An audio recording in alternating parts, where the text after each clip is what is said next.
This is UFC Fight Night, Muhammad versus Bonfim. And listen, man, we're a little bit late. We're a little bit late. I'm recording this now. We're like 3 days late. That's on me. That's on me. And unfortunately, I do not have my co-host with me. He's a little bit busy. But hey, man, show must go on. So, it's not waste any time. Starting off, first fight of the night, we had Ketlin Zuza versus Ariana Carlossi. And hey, man, I got this shit right. I went with Ketlin. You know, she got the KO. Thankfully, it wasn't that long of a fight. And yeah, she was a betting favorite. She got the win. She did what she had to do. So yeah, first fight. Moving on, we got Jessica Chavez versus Dubin. Honestly, don't know how to pronounce her first name, so I'm not gonna try it. Um, I went with Chavez. I think I went with Chavez knockout, but no, it was a decision, split decision. Um, you know, women's fights, women's MMA. I mean, what can you expect? Uh, So yeah, I got my pick right. We're 2-0. Started off strong, man. Moving on, we got Jordan Levitt and Joe Henderson Brito. Listen. I went with Jordan Levitt. Unfortunately, he did not get this win. We had Brito with the submission, and you know what? To be honest, I'm not that surprised. It was a pretty close betting odds, and Brito was a better man that night. You got the sub. You looked better the entire fight. Well, however long the fight was, 4 minutes 19 seconds. You know, yeah, not too surprised. Johannes Brito, good win for him. It's a good win.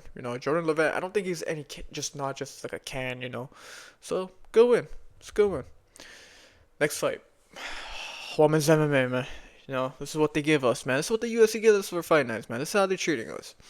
We got Priscilla and Chelsea Chandler. I remember I went with Priscilla, and Chelsea Chandler got it done. And they're kind of both just cans. If we're just being honest, they're kind of just like there, you know, because women's MMA is bantamweight, by the way, and we know how that division is. But yeah, Chelsea Chandler, they get the win via submission. So just first round, one round. At least you guys have to sit through that shit. So Chelsea Chandler with the win. Next fight, performance of the night, Edgar Chairez with the win against Bruno Silva. And I went with Edgar Chairez. He was the betting a little bit underdog, Bruno Silva. And I did say, anytime I pick Bruno Silva, he always lets me down. And this time I didn't pick him, and he still somehow, actually, well, didn't let me down because I didn't pick him. So I'm actually very happy about that. Edgar Chairez via submission. Hey man, a lot of submissions on this card, huh? A lot of submissions on this card. But hey, I got my pick right, and that's all that matters. Edgar Chairez with the submission victory. Next fight on this card, we have Marcus McGee versus John Yanis. And I had Marcus McGee via knockout, and it went to the time. It was 3 round fight, but and it went decision. But I'm not surprised, man. Marcus McGee, I told you, this guy's good. This guy's good, man. But like, how do you go from fighting uh Peter Yan to John Hannes in the span of a year, though? That's crazy. Think about that. Just actually think about that. Like, I can't wrap my head around that. Yan is champ, and you're fighting a can in John Yannis. And you also fought Jonathan Martinez, and now you're going to John Yannis within a year. Yeah, I think the UFC did him very dirty, if I'm being honest. Uh, Marcus McGee definitely deserves a top 15 opponent. 100% deserves a top 15 opponent. But listen, man, Marcus McGee, good shit, man. Good win. Next fight on this card, we have Matt Chanel and Alessandro Costa. And I went with Costa, and, he didn't sell the bag, He got the KO. First round, a lot of first round finishes on this card as well. Not just submission, a lot of first round finishes. And, Alessandro Costa was a big favorite in this fight on the betting odds. And I think I did have him via finish. And yeah, he got it done. I already said I think Matt Chanel's he's a can now. And Alessandro Costa is good, dude. He is a good fighter, so not surprised. He got the win. Moving on, we got performance of the night. Evo, not gonna pronounce his last name, versus Junior Tafa. All right, I don't want to take too long on this, cause if you guys watched the last video on the predictions, you guys already then should know how I feel about Tafa, man. This guy's a fucking can. This guy is just shit. If we're just being honest, man. Like, this guy's just shit. He is shit, and I'm not surprised. He felt. I think he kind of. I know he hurt his leg and all. Credit to Evo for that calf kick. But did he give up? That's the question. It seems like Tafa's just going in there just to get a fucking paycheck, man. He doesn't get. I don't. He doesn't. Dude, if I was a UFC man, I would have him fucking cut. I would have cut him yesterday, dude. This guy should not be in the UFC. He is not fucking good enough. And this guy's a fucking can, dude. He needs to be gone, bro. Just a fucking disgrace. I don't know why anybody would pick this guy to fucking win. And I know it sounds like I'm fucking shitting on Tafa. Well, I am fucking shitting on Tafa, but dude, this guy's just shit. He's shit. And I picked Evil, and Evil delivered, man. Technically he just won via just a fucking calf kick if we're just being honest. I'm telling you, Tafa is weak, dude. He's not good. He's shit at fighting. He's kind of a blob. And yeah, man, Evil won. Not surprised. First round. Next up, man. Next up on this card, we got Bryce Doug Nasty Mitchell versus Santiago Luna. And my fucking boy Bryce got it done. A lot of y'all were fucking doubting Bryce, man. A lot of y'all were doubting Bryce. Dude, let me just fucking recap Bryce's fucking losses. He's only lost to Ilia Topuria, Josh Emmett, and Jean Silva. Those are not fucking bad losses, yo. And he has some good wins, yo. And he's fought some of the best. I mean, he's fucking fought Ilia Topuria, right? And he beat Santiago Luna. I'm not gonna act like I'm too surprised. Cause I went for Bryce. I knew what was gonna happen. I think I had Bryce via decision, but man, he got a nice ass arm triangle. If we're being honest, he kind of dominated Luna on the ground. And I've always said this, man. Bryce has got a great ground game, great fucking ground game, super underrated, and he fucking proved that tonight. I mean, on the card, versus Luna. And listen, man, I don't think Luna should put his head down. I think this guy's good, man. I think he's on the come up.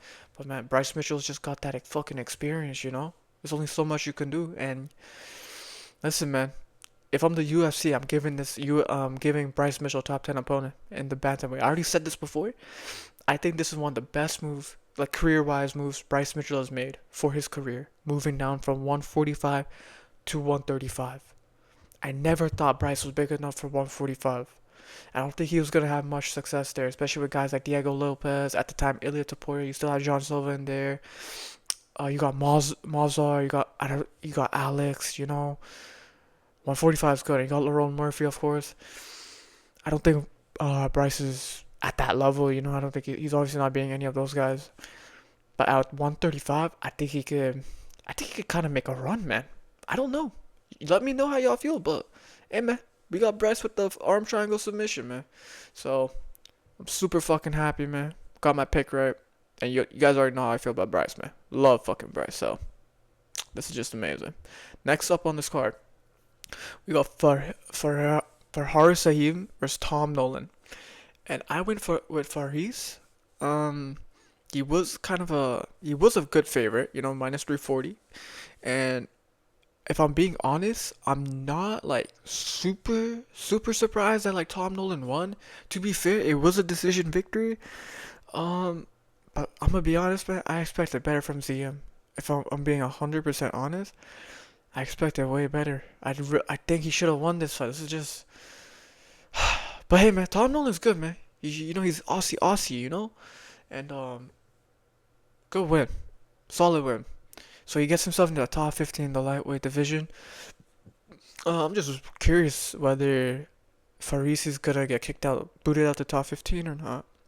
I don't think he should. I think he should just be moved down to 15, and Tom Nolan will take his spot. So, hey man, I got my pick wrong, but I'm not super upset by it, if that makes sense. I think Tom Nolan's a good fighter. I think he deserves to be in the top 15. But yeah, decision win for Tom Nolan. Moving on. We've got Brendan Allen versus Edmund Shabazian. I probably said that wrong. Mr. Change My Nationality Allen, man. Every fight, he's just changing his nationality. Look at this. We got Brazil. Homie, you're not Brazilian. Your wife may be Brazilian, but you are not Brazilian. I remember he was Canadian on his last fight against RDR, and then he's American. What is this guy doing? What is he doing?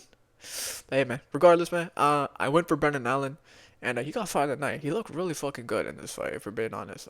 He got the decision win. Um, Unanimous, obviously. I think he was definitely more dominant in this whole fight. He looked like he was in more control. Striking looked better. Um, he also looked like more of the experienced fighter too. And he's a top five middleweight. You know, so who would you put up Brendan Allen against? You give him Hamza?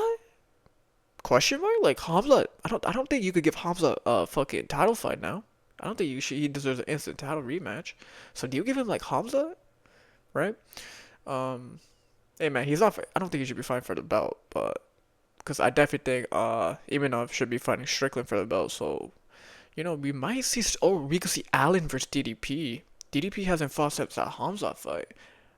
If I'm the UFC, I think I might be booking Brendan Allen and DDP. I don't know, but y'all let me know, man. But hey, man, Brendan Allen, great win, decision, unanimous. He solidified himself as a top five middleweight in the world. Moving on, we got Belal Muhammad versus Gabriel Bonfim. I gotta talk about this, man. I picked Belal to win because I really thought that wrestling fucking heavy pressure. I didn't think Gabriel Bonfim was ready, man, for that top five move up, but he proved me wrong. And is this more of a factor of Bonfim being that good or just Belal being that shit? Honestly, if I'm being honest, I just think Belal's just fucking declined so much after that Leon fight. So just how bad is fucking Leon, dude? How fucking bad is Leon? You know? But listen, man, Gabriel Bonfim looked fucking amazing, amazing against Belal, and Belal looked absolutely fucking dog shit. I mean, we gotta talk about it. How the fuck has his wrestling declined so much since that Leon fight? I don't know if y'all noticed this. I think he fucking like almost like half asses his fucking shots.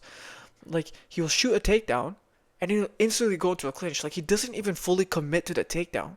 If you guys notice in the fights, in his last three fights against JDM, Ian Gary, and now Bonfim, if you notice his shots, he just shoots and goes instantly into a clinch. He doesn't even commit to get the feet for a single leg or a double leg. No, he doesn't even transition from a single to a double. He just goes right to a clinch, and he takes him to the cage, and he gets fucking spun around. You know, and Belal did say he has those Canelo hands. I don't fucking really believe him anymore, man. You know, Bonfim chewed up his legs. He chewed up on the feet. Belal couldn't take him down. And my co-host did go with Bonfim. Credit to him. I'm sure a lot of people went with Belal, but to be fair, the odds were kind of even. This was definitely a pick-up fight, but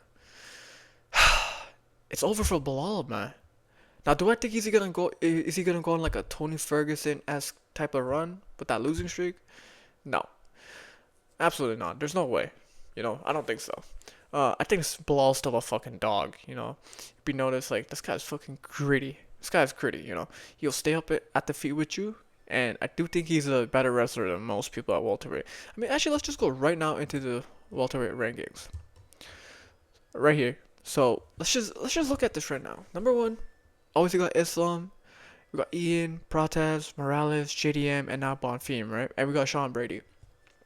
Let's just logically look at who does Belal beat anywhere in this top five, right? Islam, no. Ian, no. Carlos, no. Michael Morales, fuck no. JDM, already lost to him, no. Bonfim, recently lost to him, no. Does he beat Sean Brady? He's already beaten him. Do I think he will beat him a second time? I do think if they were to fight again, I think the second fight would definitely be a lot closer, But you could definitely lean more towards Belal. But you could also make the argument that Sean Brady has definitely become much of a better fighter since his Belal fight. Obviously he's lost to Morales, but still, man, Brady's a good wrestler, and overall good fighter. That's why he's still top six, right? And other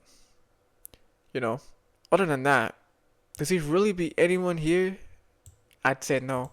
But does he beat Leon? He's already beaten Leon, right? I think he could beat Kamaru. I think I think he definitely beats Joaquin, if we're being honest. Definitely beats Mike Mallet. MVP is a good one, if we're being honest, you know. But you know what? If they were to fight, I think I would go with MVP. It's the same thing with that Bonfim thing. I think he would just piece him up on the feet. I don't think MVP would get taken down because I just think Bilal's wrestling has just fucking declined so much, you know? So I think Bilal will stay within that like 7 to 12 range, you know, in the rankings. Unless he really goes on some Tony fucking Ferguson run, which I just don't realistically see, you know. But if we're just being honest, it's over for Bilal. It's 100% over for Bilal. And it's so crazy because just not even 2 years ago, this guy was fucking champ. This guy, I thought he was about to go on some run, right? I remember, dude, when Bilal and Shavkat got announced, me and my boy, we were picking Bilal. And hey man, don't lie to me. I know a lot of y'all were fucking going with Bilal too. I'm not the only one, man. I was on X. I saw a lot of people going with Bilal too. But if we look at it now, I do think Shavkat would beat Bilal. It's kind of weird. Shavkat is not in these rankings. To be fair, he hasn't fought since like the Ian fight, which was like December 2024. So, but yeah, man, it's over for Bilal. It's kind of sad, but we will remember the name. We will remember the name Belal Muhammad. Anyways, ladies and gentlemen, that was UFC Fight Night Muhammad vs Bonfim recap. And listen, I know we were a little bit, at least I was a little bit late. We should have had this video done fucking yesterday, man. 3 days ago, man. We should have had it done. Unfortunately, life got in the way. You guys know how it is. Got in the way. We'll definitely be more consistent now. I'm sorry my co-host couldn't show up. It's just me. But yeah. Anyways, like and subscribe. And, you know, take care, guys. Easy.